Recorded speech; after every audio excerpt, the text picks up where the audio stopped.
Christmas is supposed to be predictable. The songs are the same, the movies are the same, the arguments with your relatives are the same. It's a season built on ritual, repetition, and shared understanding that for a brief moment, we're supposed to turn the volume down on chaos and turn it up on decency. Which makes it all the more jarring that as Christmas came and went this year, the loudest, weirdest, most unsettling noise in the room was, once again, Donald Trump. While the rest of the country was lighting candles and exchanging gifts, or at least pretending to be normal for a little while, the former president and his orbit delivered a Christmas season that was less Silent Night and more ambient dysfunction. And that's what I want to talk about today.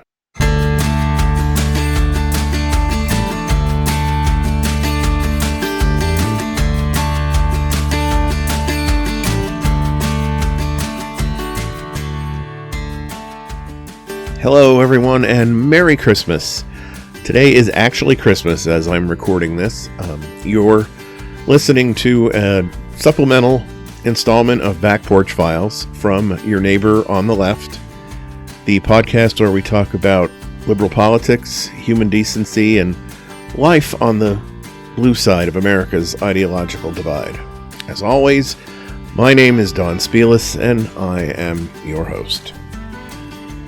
Christmas, along with all its other trappings, has a way of revealing people. Not just who they are, but who they can't stop themselves from being, even when the moment calls for something else. For most politicians, Christmas is easy mode. You say a few warm things, you mention faith and family, you talk about hope and unity, maybe the kids opening presents. You keep it vague, you keep it gentle, and you don't do whatever this was. Because over the last couple of weeks, as Christmas loomed and now has passed, Donald Trump managed to turn what should have been a season of harmless platitudes, a reprieve from the craziness of 2025, into a rolling exhibition of exaggeration and grievance and confusion and emotional vacancy. And I don't mean that as just a throwaway insult. I mean it quite literally. The oddness wasn't subtle. It wasn't buried. It was front and center in speeches, in press gaggles, document releases, and carefully staged holiday appearances that somehow felt colder than an empty mall on December 26th. So let's start with some of these speeches that I'm referencing, or rather the moments where Christmas was allegedly the focus. You know how most people, when asked to speak around Christmas, talk about things like generosity or kindness or Christ, or maybe if they're politicians, like things like shared values. Trump instead decided this was the perfect time to inform people about the number of snake deaths in Peru. Yes, snake deaths in Peru. During a Christmas-themed address, and not just mention them, but dramatically exaggerate them, as though he were narrating a Discovery Channel special that had been spliced together with Facebook memes. He claimed, for reasons passing understanding, that there are 28,000 deaths a year from a particular venomous viper in Peru. He was off a little bit.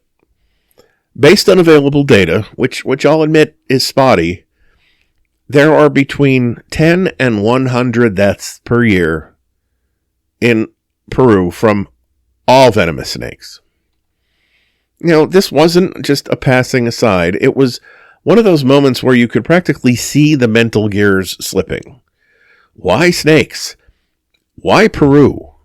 What the hell did it have to do with Christmas or anything currently relevant? There was no connective tissue, no metaphor buried in this, no moral, just a bizarre detour into sensationalized danger that had absolutely nothing to do with the holidays, America, or for that matter, reality. And, this wasn't a one-off. It wasn't a single weird comment that you could shrug off as Trump being Trump. It was part of a pattern we saw repeatedly throughout the season, an inability or unwillingness to meet the emotional tone of the moment. Christmas is supposed to soften people. With Trump, it seems to do the opposite. It amplified the dissonance. Then there was the rant about, of all things, Melania's underwear. And I want to pause here because even saying that sentence out loud should trigger some internal alarms.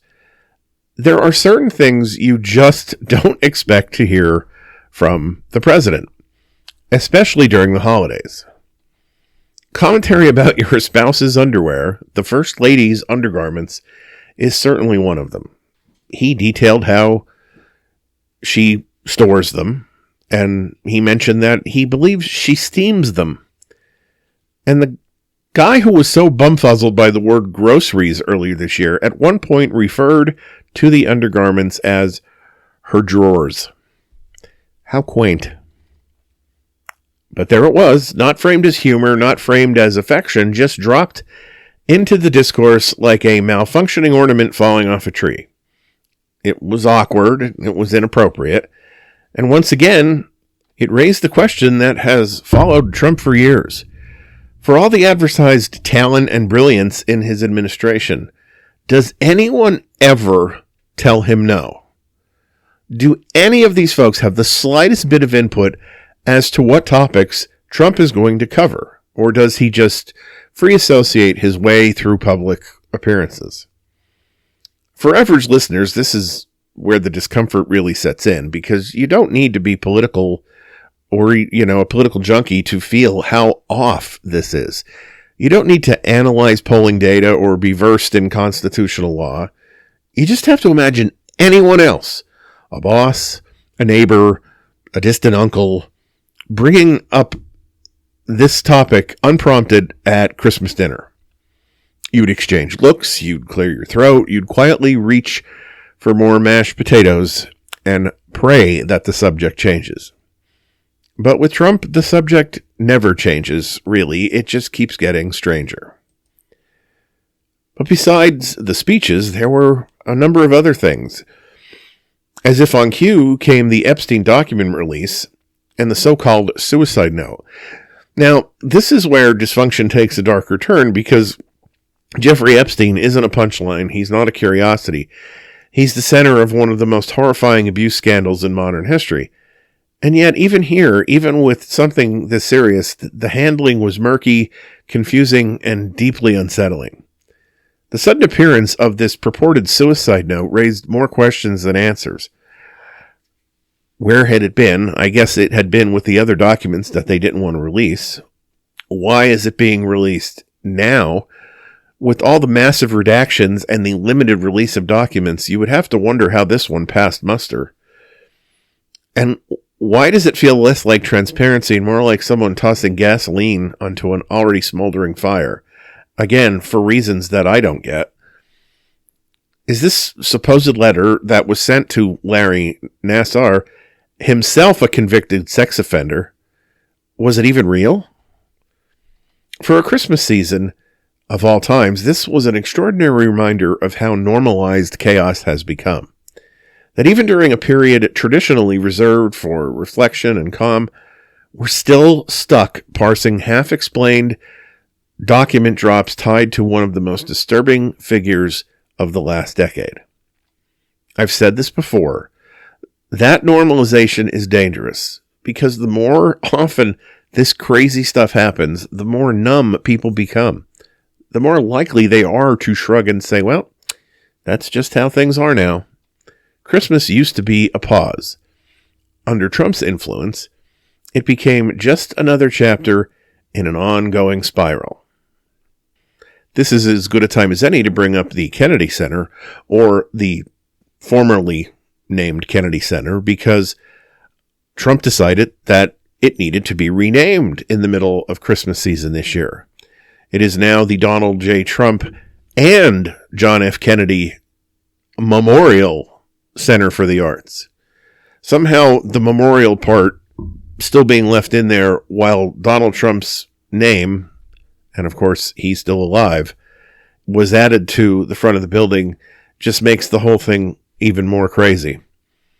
But he did this without congressional approval, which is needed, without the public asking for it. He just did it. And then hosted the Kennedy Center Honors, posting to Truth Social that all of America was clamoring for him to host the event. The event had 35% less viewers than last year's event, even with the commander-in-chief being the MC. As far as his MC duties were concerned, he came out on stage initially at the beginning. It's been reported that several minutes of his initial speech were cut by the airing network, CBS. We following the train here? And then during the course of the evening, some pre-recorded statements that he had made from the Oval Office were played, and he came out again to close the event. And as long as we're talking about CBS, let's talk about the 60 Minutes scandal, a segment from the El Salvador prison, CCOT, where the U.S. is sending some of the migrants that ICE rounds up, was cut. The new bosses at CBS, who have been reported widely to be Trump advocates, pulled the piece that was less than kind to the powers that be from airing at all. Then it leaks online due to some technical snafu within a CBS affiliate in Canada, apparently. This one was equal parts dystopian subplot and episode of The Office. First, a news piece that was uncomplimentary to the administration was pulled, but then only to have it get out anyway. The ridiculousness of the whole thing has one positive, at least, I guess. It will help us to not miss Saturday Night Live as much while they are on their year-end break. And like many holiday entertainers sometimes do, Trump revisited some of his tried and true oldies, namely the drug pricing comments. And honestly, this might be one of the clearest examples of the combination of confidence and incoherence that defines Trump's public statements these days. Standing in front of the press, he talked about a drug that cost $130 here, but only $10 in Europe. And it should be noted that nowhere in the course of any of this speech did he mention what the drug was. But anyway, that part, by the way, the difference in prices is not unusual because drug pricing disparities are real and worth discussing. But then came the promise that he would bring down the price of that drug to $20 here, and then insisted that this represented a 2,000% increase. He even suggested that the people listening to the sound of his voice should do the math themselves. Now, I want to be gentle here, because math anxiety is real. But this is not a complicated calculation, and I took his advice, and I did the math myself. This is not advanced economics. This is basic arithmetic. And he was wrong. Wildly wrong. Confidently wrong. A $130 drug sold for $10 would be roughly an 85% decrease. What makes this moment emblematic of the season isn't just the numerical error. It's the fact that no one corrected him. No one stepped in. No one said, "Sir, that's not how percentages work." Again, why does he keep doing this, and why does no one in his circle ever stop him? My theory is that he has simply gotten to the point where he is too daft to understand how crazy, not just incorrect, but crazy he sounds when he says this, or he has just come to the point where he truly believes his base is that gullible. The press, for their part, just stood there, pens poised, absorbing another confidently delivered insanity rant as though this were normal behavior from the person who is the most powerful person in the free world. And for the average person, that should land in a very specific way, because we all know someone like this. The person who says something so demonstrably wrong, but says it with such conviction that challenging it feels exhausting. Multiply that dynamic exponentially, because, of course, this is the president we're talking about. And it's easy to understand the emotional fatigue that so many people feel, even during the Christmas holidays. Which brings us to our last point here, the Christmas Eve gathering. Hundreds of people gathered for a Christmas Eve get-together. Trump sitting at a table looking like he was waiting to get into the dentist's office for a root canal that he wasn't looking forward to. An almost eerie lack of warmth in any of the shots from this particular event. If you watched those clips, you know exactly what I'm talking about. This wasn't joyless in a dramatic way. It was joyless in a vacant way. Smiles that didn't reach the eyes, applause that felt obligatory. A room full of people performing celebration without actually experiencing it. And again, contrast matters. Christmas Eve gatherings are usually loud, a little bit messy, overstimulated. Someone's laughing too hard. Someone else is on their third drink. Even when they're awkward, though, they're alive. What we saw here felt staged and hollow, like a department store display that stays up too long after the holidays are over. This is where the broader point comes into focus. As Christmas Day came and went, the dysfunction wasn't hidden. It wasn't background noise. It wasn't on a break. It was on full display. The president, who couldn't stay on message during a season designed to make messaging easy, an administration and surrounding orbit that seemed incapable of projecting competence, empathy, or even basic coherence during a moment when the country traditionally craves reassurance. And let's face it, when the stick is lowered. And this isn't about being petty. It's not about nitpicking quirks. It's about leadership. It's about emotional intelligence, about understanding the moment you're in and responding accordingly. When you're the president, Christmas is, like so many other things, at its core, a test. Not of policy, but of temperament, of whether you can step outside yourself, read the room, and meet people where they are. Trump failed that test repeatedly this season, not because he made a single gaffe, but because he revealed, once again, he is fundamentally misaligned with the emotional rhythms of the people he leads. Snakes in Peru, underwear rants, dubious document releases, bad math delivered with supreme confidence. A Christmas Eve gathering that felt more like a wax museum than a celebration. Taken individually, each moment is strange. Taken together, they form a pattern that's just gotten impossible to ignore. This was Donald Trump's strange Christmas season. And the strangest part of all is how familiar it felt. All right, I want to thank everyone for taking the time to download and listen to this installment of Back Porch Files from your neighbor on the left. I want to hear from you, not just because it's the holidays and it's the time to reach out, but because I want to know what you're thinking. I want to know what you think of the podcast. I want to know what you think of the topics. I want to know where you think I'm onto something or where I'm totally off base. You can use any of the social media platforms from the podcast. The links to all of those are on the Linktree page, and the address of the Linktree page is in the episode description.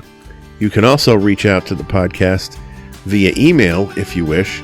The email address is neighboroTleftpodcast@gmail.com.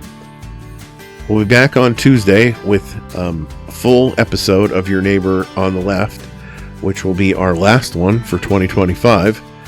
So until then, stay engaged, stay kind, and have the kind of week you'd wish for others.